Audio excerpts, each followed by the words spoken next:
Welcome back friends to the JS platform YouTube channel. दोस्तों आज है 29 मई 2020 और आज की वीडियो हम लोग करंट अफेयर्स के टॉप 12 क्वेश्चन को देखेंगे।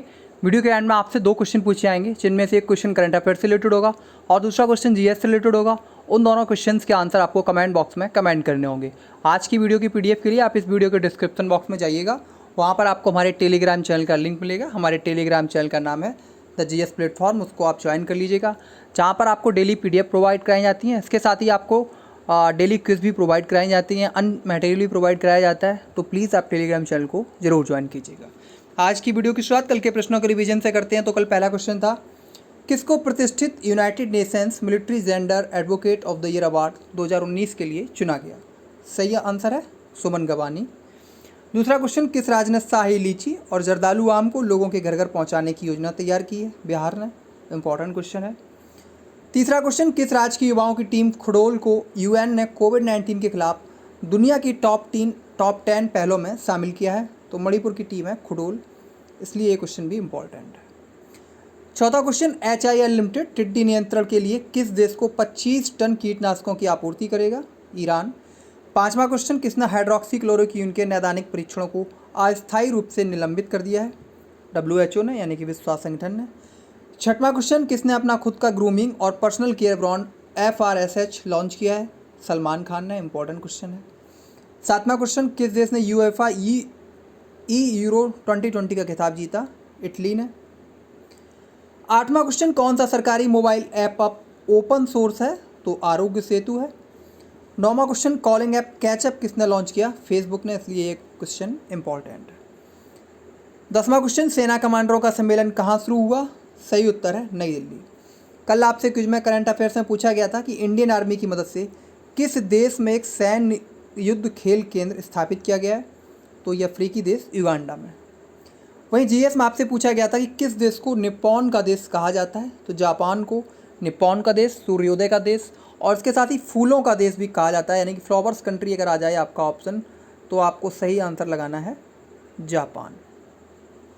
आज के प्रश्न, पहला क्वेश्चन, भारत में कोविड-19 से प्रभावित बच्चों की मदद करने के लिए नीति आयोग और सेव द चिल्ड्रन NGO के साथ किसने अपने सहयोग की घोषणा की है? तो इस क्वेश्चन का सही आंसर है option B, the Lego group. तो डेनिश खिलौना उत्पादन कंपनी द लेगो ग्रुप ने भारत में कोविड-19 से अफेक्टेड बच्चों की मदद करने के लिए नीति आयोग और सेव द चिल्ड्रन NGO के साथ अपने सहयोग की घोषणा की है। कंपनी ने लर्निंग थ्रू प्ले को बढ़ावा देने और संकट के समय होम बेस्ड लर्निंग का समर्थन करने के लिए देश में इस पहल की शुरुआत की है। इस प्रयास से कोविड-19 का मुकाबला करने में मदद मिलेगी। अब बात करते हैं नीति आयोग की, तो ये आपके लिए एक अच्छा टॉपिक है। नीति आयोग स्थापित किया गया था योजना आयोग की जगह। 1 जनवरी 2015 को योजना आयोग के स्थान पर केंद्रीय मंत्रिमंडल ने नीति आयोग का गठन किया। ठीक, अब नीति आयोग में क्या होते हैं? तो नीति आयोग में अध्यक्ष होता है, तो अध्यक्ष होता है नीति आयोग का प्रधानमंत्री। योजना आयोग के भी प्रधानमंत्री होते थे और नीति आयोग का अध्यक्ष भी प्रधानमंत्री होते। उपाध्यक्ष प्रधानमंत्री द्वारा नियुक्त किया जाता है। संचालन परिषद में सभी राज्यों के मुख्यमंत्री होते हैं और इसके अलावा केंद्र शासित प्रदेशों के उपराज्यपाल होते हैं। क्षेत्रीय परिषद भी होती है, तदर्थ सदस्यता भी होती है, पदेन सदस्य भी होते हैं, जो कि प्रधानमंत्री द्वारा नामित केंद्रीय परिषद के होते हैं, अधिकतम 4 सदस्य। इसके अलावा CEO होता है, यानी कि मुख्य कार्यकारी अधिकारी, जो भारत सरकार का सचिव होता है और जिसे प्रधानमंत्री एक निश्चित कार्यकाल के लिए नियुक्त करते हैं।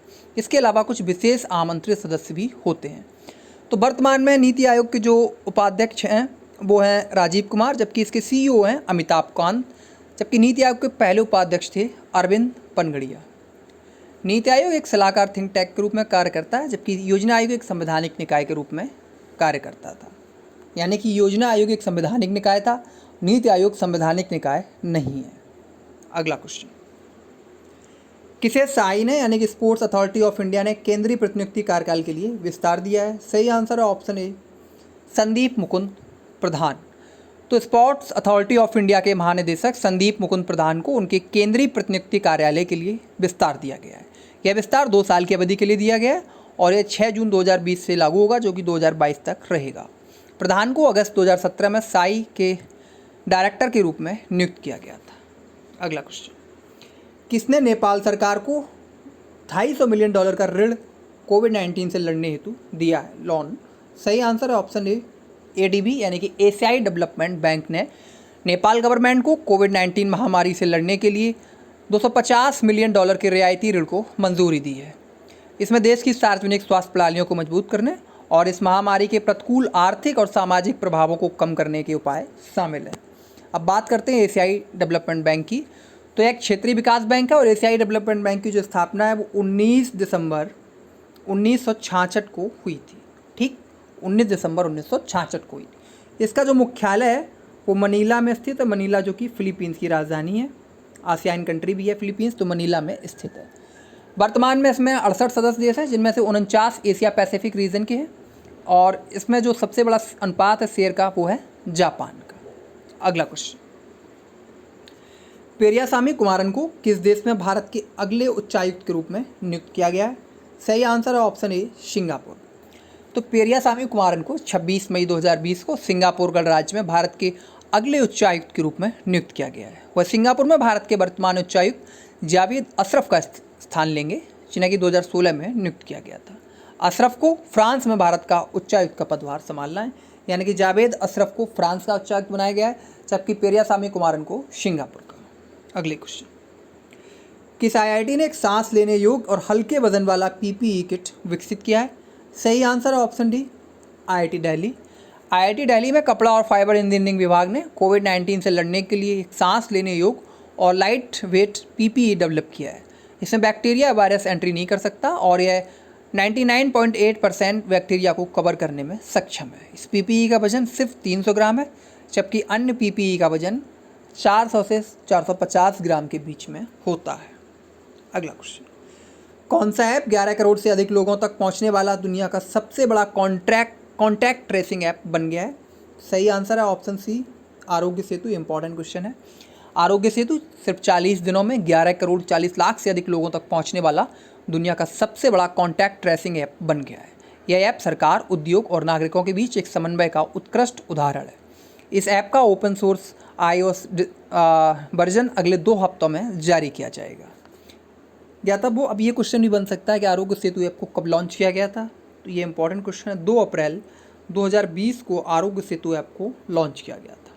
अगला क्वेश्चन, कौन सा राज्य जल्दी अपने सभी नागरिकों का स्वास्थ्य डेटाबेस बनाने के लिए एक परियोजना शुरू करेगा?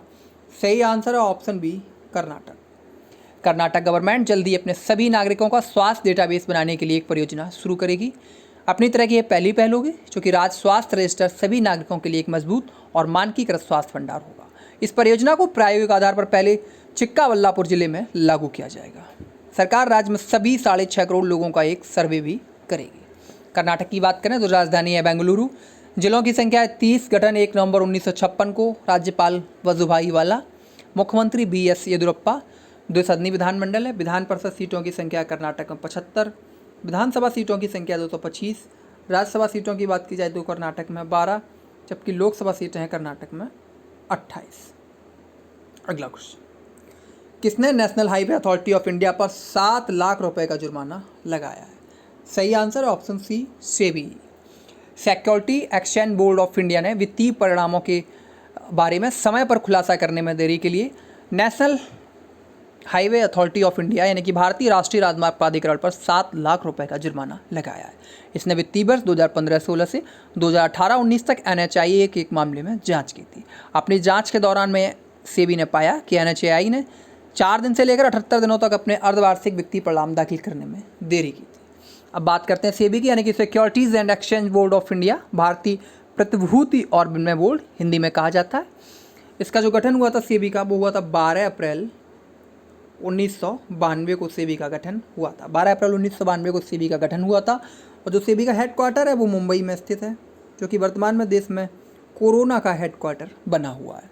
सेबी के मुख्य कार्य है सिक्योरिटीज़ में निवेश करने वाले निवेशकों के हितों का संरक्षण करना, इसके अलावा सिक्योरिटीज़ मार्केट के विकास का उन्नयन करना या उससे संबंधित विषयों का प्रावधान करना। अगला क्वेश्चन, किस ऐप ने कर्नाटक के राज्य आम विभाग के साथ एक समझौता किया है? सही आंसर है ऑप्शन ए, फ्लिपकार्ट। तो फ्लिपकार्ट और कर्नाटक के राज्य आम विभाग और विपणन निगम ने 26 मई 2020 को एक मेमोरेंडम पर हस्ताक्षर किए। यह आम किसानों को अपनी ताज़ा उपज ऑनलाइन फ्लिपकार्ट प्लेटफॉर्म के माध्यम से बेचने में सक्षम करेगा। इस समझौते के तहत किसानों को उपभोक्ताओं के लिए बाजार तक पहुंच प्रदान की जाएगी, जिससे इस परीक्षण समय के दौरान एक संभावित राजस्व बनाया जा सके। अगला क्वेश्चन, एनपीसीआई द्वारा लॉन्च किए गए एक आर्टिफिशियल इंटेलिजेंस बेस्ड चैटबॉट का क्या नाम है?